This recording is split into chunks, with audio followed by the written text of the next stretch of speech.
ariko nubwo bimeze gutyo nawe ubwawe ntugomba kwirengagiza ko Marita y'umukobwa wenyine mwiza bikagonga. Bisobanuye rero ko ubase ko nshinzwe kwahera Sine umukobwa ukunda uzomerewe Meruka ajyanye ibijumba ku isoko.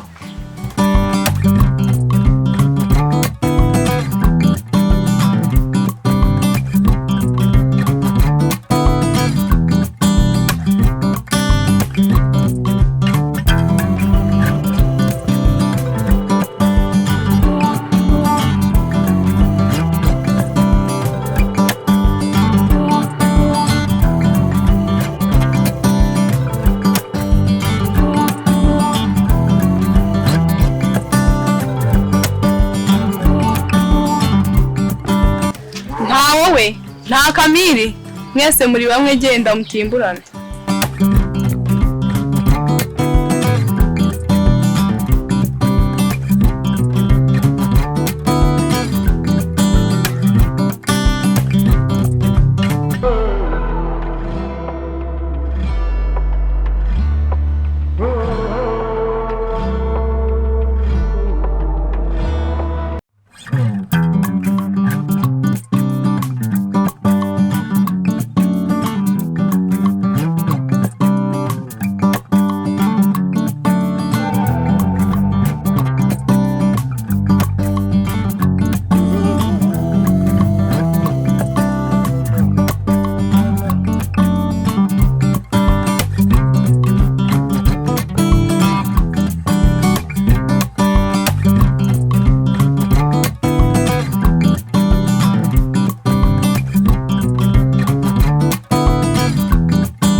Sikugira ko kwifata utyo bajya ntoranye gahunda dore misambere igiye gusohoka kandi tugomba kwagera itarasohoka kugira ngo twicare imbere tube turapadiri neza. Ariko Marita nawe urahinda usuro ntanangije kwitunganya erega nge sindi nkamwe mutinda mwitegura kugira ngo mugiye guhura n'ibikomangoma ngo bitabanyuza mu ijisho turungeye birarangiye ubu tayari nge nangije no kwitegura ahubwo twanagenda tukajya gusenga. Ubu ngiye byarangiye rwose ngiye guhita nshekamo agapantaro ubundi twigendere rwose. Aha ubu ko nakuntu wakora ibintu ku muvuduko kandi kugira ngakorokanye twigire gusenga mu ngo mwiza ibindi tubireke. ariko Marita we cyakoze ucyura umunsi wabaye keza. Urakubona urimo urahinga ntiyakubona userutse ugiye ku kiliziya. Urabona ukuntu wabaye keza? Reka nemo kariya gapantaro ubundi njyewe nze tujye gusenga. Sikuntu nanjye nkunde twasohokanye tugiye ku kiliziya.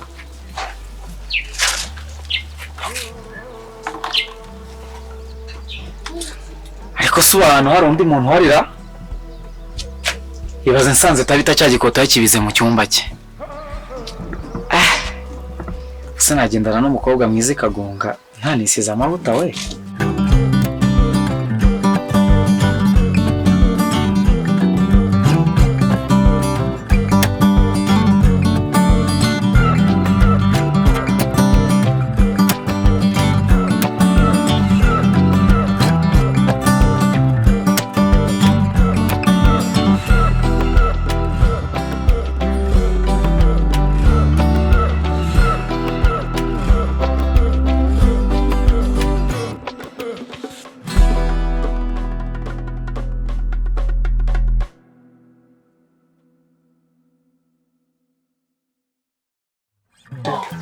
Harya Toma, si wavuye mu rugo inka zishakira ubwatsi buhagije? Yego, kuri icyo mbajije utyo nubwo budahagije ariko burabaye, kandi urabizi na Tabita arahari yazishakira ubundi. Hari ikibazo gihari? Vuga nyine twari abantu tuba twicaye tukaganira, mbukura mu mboni z'amaso yawe, aho ubwonko bwacu buba butekereza bimwe. Nyine ahantu hatuje, aho imitima yacu iba itera kimwe. Muri make twumva nkumbuye kuryama mu gituza cyawe.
Oya no muri kowe. Siko ntari nzi ko umuntu ashobora kubanga amakuru urarwego. Ajya n'imbere ya padiri rega. Ngo padiri atangwa Eucharistia. Uriya yaragamije iki? Cyakoze abantu ntibagira isoni ko. Ubusarare bakabona tubari ko duhagaze byatumenya ngo ukamukurikira.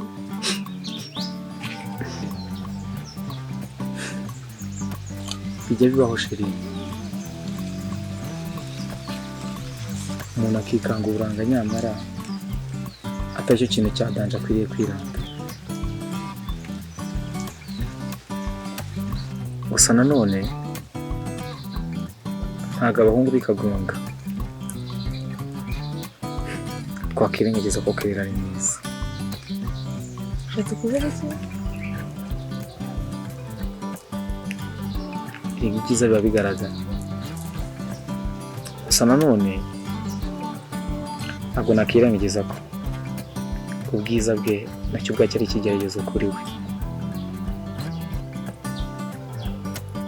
Ariko wenda turetse n'ibyo, ahubwo ubonye ukuntu turi mu kiliziya padiri yakwitegerezaga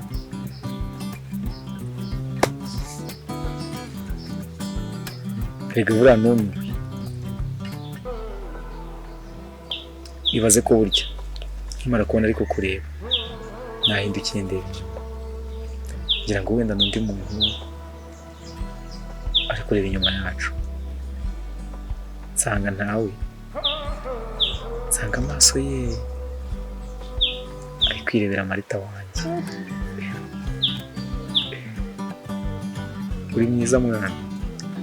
Aha, nanjye numiwe. Se buriya areba iki kuri njyewe? Mbizi. Ntantere n'isoni. Burya mbaga nanasohoka. Nareba kiliziya nkabona yuzuye abakristo. Nabyo ubwabyo byanteraga isoni. Singira agasoni koga.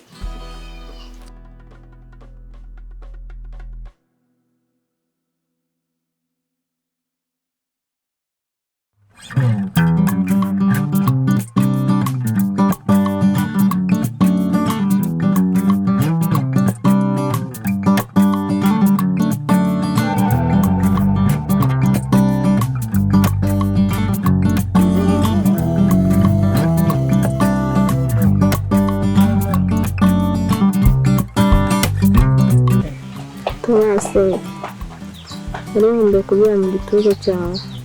Nukuri. Nanjye nari ngomba kuba ndi kumwe nawe.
Abandi bana nese Marita we ubu tubwe ko inzira yari kugeza kwa Dominika cyangwa urwo n'urukundo, ariko mwabana mwe nkunda ukuntu mwikundanira. Bande bagiye kuvoma Thomas na Marita, bande bagiye gusenya Thomas na Marita.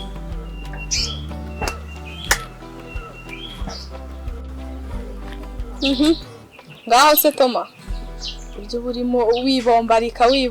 Ubu se Marita azi ibikosa ugira mu rugo? Wibombaritse.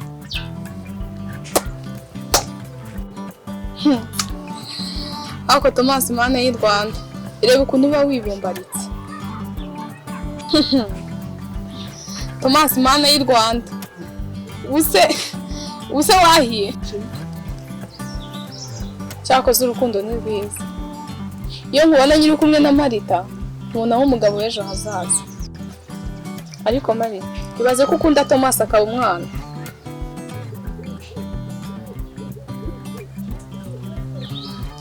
Shatabe, ibyo ni Imana ibigena.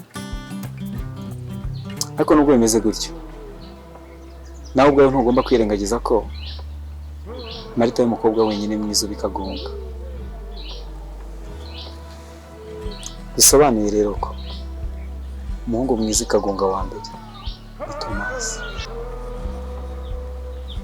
Hoshi senye, urumva kuri umwanya w'itanu. Thomas, ndabizi neza ko umukobwa mwiza ikagonga, ariko nubwo bimeze gutyo, ndabizi neza ko wese n'urukundo rwa Marita. Bityo rero nubwo wamenye sinzigera n'umugore nk'umugitsina.